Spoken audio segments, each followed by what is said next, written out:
What is up? What is going on, everybody? I am back with the Mariners post-game from, I think, my third different room that I've been in for these ones.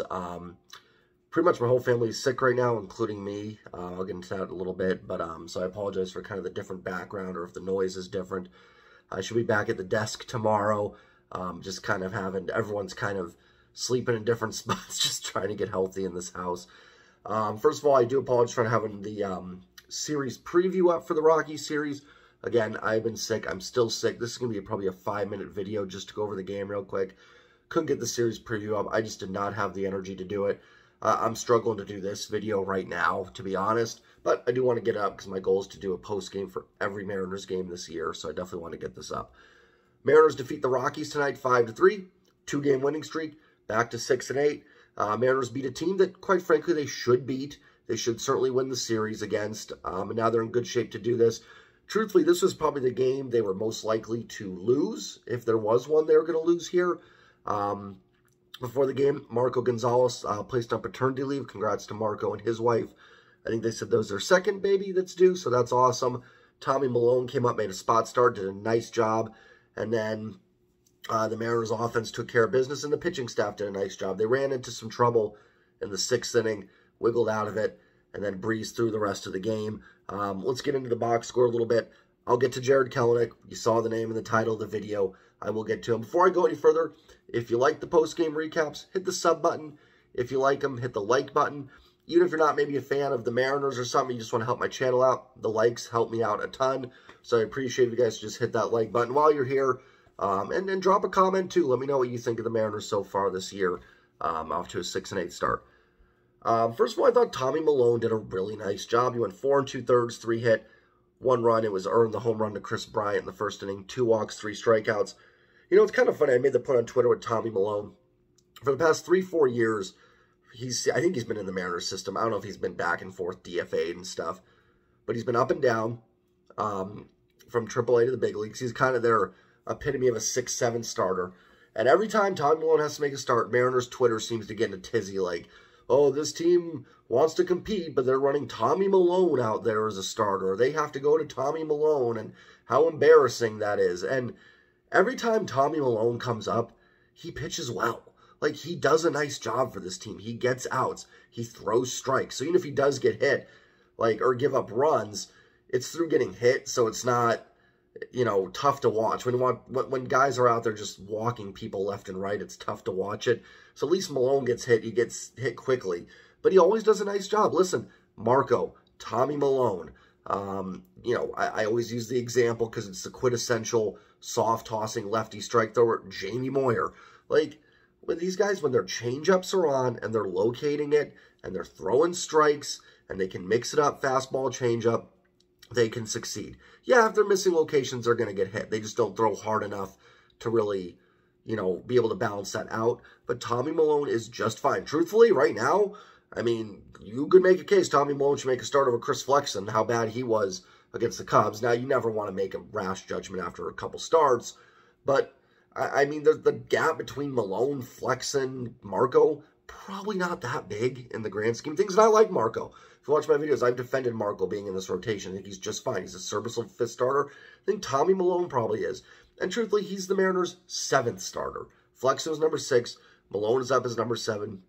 He did just fine. Now, are the Rockies a very good team? No. They do have some guys. Cron's a good hitter. Chris Bryant can get you. Charlie Blackmon can still hit a little bit. And they've got some other players too. McMahon's decent as well. So it's not, excuse me there, readjusting. It's not like Milone shut down the 27 Yankees or whatever here. But he did his job. He was perfectly serviceable, and as a spot starter, he seems to come up and get the job done. So kudos to Tommy Milone. Trevor Gott wasn't super sharp. I do think he got dinked a little bit, dinked and dunked a little bit. The RBI single by, I think it was, who was it? Daza for the Rockies was kind of an infield, just an infield hit that got in there. He was okay. Gott wasn't great, but he did get a couple runs. Matt Brash came in, kind of saw the full effect of Matt Brash. 2/3 inning, 2 strikeouts, 1 walk. That's kind of Matt Brash there. He did walk in a run, but he got the strikeout at Moustakas and Profar. He walked Tovar, the shortstop. That's kind of Matt Brash to a T right there. His stuff is electric. You saw that slider to Moustakas, how much it moved. But he can lose command sometimes too. So kind of got the full range of Matt Brash there. Justin Topa continues to be fantastic. Came in, pumped strikes, gave Spire through like 2 pitches and got 3 outs. And then Paul Sewald looked really good in the 9th inning, locked it down. Nice job by the Mariners pitching staff. And now you've got George Kirby and Luis Castillo to finish off the series, so you feel pretty good. Let's move on to the offense. Let's just start with it. Jared Kelenic is on fire. 2 for 4, home run, 2-run home run, and a ringing RBI double. He did make 2 outs in his last 2 at-bats, which I didn't think was possible, but he did.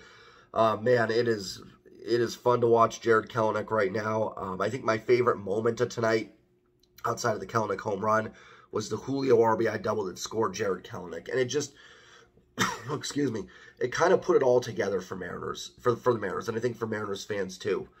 Like, seeing Julio drive in Jared Kelenic, that's what it was supposed to be. Now, the team was great last year, so it's not like they missed out on something necessarily, but, you know, to see Julio and Kelenic together in that lineup succeeding is just, you know, it's what we envisioned when that trade went down, the Edwin Diaz trade. It's what we envisioned to get us through rough 2019, rough 2020, even parts of 2021 before Kelenic came up. It was like it was going to be Julio and Jared Kelenic, and maybe we're finally getting that. But Jared Kelenic is just locked in, and he's taking good pitches too. He's not chasing out of the zone. His eye looks great. And didn't mention this is off a lefty today. He did it off a left-handed pitcher, which there were talks that he shouldn't be in the lineup today. I wasn't even sure. I was kind of like, well, you know, what they're doing with him, platooning him a little bit, is working. Don't push it and kill his confidence by having him start. And he goes out and makes me look like an idiot because double and a home run off of Gomber, who I know the numbers aren't great for Gomber, but he's got some decent stuff. He's got a pretty good slider. He does a nice job mixing up the pitches. I thought the Mariners did hit him hard. He was not good today. But, you know, it's not like, it was an easy task for Kelenic against lefties. And, you know, it's funny because the notion is Kelenic can't hit lefties. But his minor league numbers would say he can. So there's no reason to think he would be a platoon guy. Now, I think trying to ease him into this and everything, I get doing it. And he has not hit lefties at the MLB level. He doesn't hit righties really that well at the MLB level either. But overall, his minor league track record would suggest that Jared Kelenic can't hit left-handed pitching. Julio was 1 for 3 with an RBI double and a walk. Good to see Julio last 2 games, been on base 4 times. Just kind of quietly, I think Kelenic is kind of stealing the show right now, but Julio just still kind of quietly doing his thing. He's not tearing it up yet, but he hit the ball hard. His first time up, you know, Dave Sims got us all a little excited. Sounded like he had hit one out. Wasn't really close, but did sound good off the bat. Ty France, 1 for 3 with an RBI double. Just missed a home run by a few feet and a hit by pitch. Eugenio was 0 for 2, but he did walk twice. Teoscar Hernandez, 2 for 4, a couple hits. He's starting to get things dropping in for him. Pollock was 0 for 4. We talked about Kelenic. Tom Murphy was 0 for 4. I will say Murph hit a couple balls hard today. I know it's been a tough start for Tom Murphy. I do think Murphy's going to be fine. I do think he's going to start hitting lefties for this team eventually. I'm not panicking on Tom Murphy yet. Remember, this guy hasn't played in about a year. So give him a little time. Like I said, he had a ball down the line after the Kelenic home run that wasn't that far from getting out, that went foul. And then his last at-bat, he stung it pretty good to center. So I think the Murph will be okay. Sam Haggerty was 0 for 3 with a walk. Colton Wong, he came as defensive replacement. And, you know, JP, 1 for 3, a single and a walk. Good job by JP. JP's done a nice job in hitting technically in front of Julio. I mean, he's behind in the order, but Julio bats after him. He's done a nice job working the counts into his favor, especially when there's a guy on. He keeps that inning going, and he gives Julio a chance. JP's done a nice job. As a number 9 hitter, I know I've kind of said this every postgame, JP Crawford's done a nice job for this team in the 9-hole.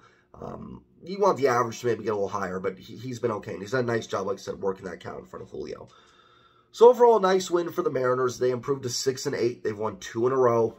Hopefully this is a homestand that they can kind of get it back to 500. The first goal is get it back to 500 and then go from there and kind of hopefully make your run. Colorado is a team that they should beat. Doesn't mean they will. Nothing's guaranteed. This is baseball. Plenty of bad teams win series over good teams. It does happen. Excuse me. But this was probably the one game where I thought the Mariners might drop it. With Tommy Milone going. Gomber's got some good stuff. If you look at some of his secondary numbers, they're actually not too bad coming into tonight. Mariners have kind of struggled against lefties, even though they really shouldn't with Julio, Ty, Gino. But coming into this game, Murphy hasn't hit lefties. Haggerty hasn't really hit. Kelenic hasn't played against lefties. So was a little worried about that as well coming into the game. But they did a nice job against Gomber. And just kind of a nice, solid W. It was a little bit in doubt in the 6th. Got a little nervous there. But other than that, once the Mariners went up 5-1, you felt pretty confident they would get this one. So now you've got, in my opinion, maybe your 2 best pitchers going here with Kirby and Castillo. And I think a legitimate chance to sweep this series. We'll see what ends up happening. That's not a prediction or a guarantee. Just saying the Mariners are in line to have a good chance here to do it. At the very least, definitely in line to win this series, which is nice too. And that's all you need. Win series. If you take 2 out of 3 and win 66% of your games, you'll be just fine. Mariners get the W tonight. Hit that like button. Hit the sub button. And I will see you guys tomorrow. As always, go M's. Peace.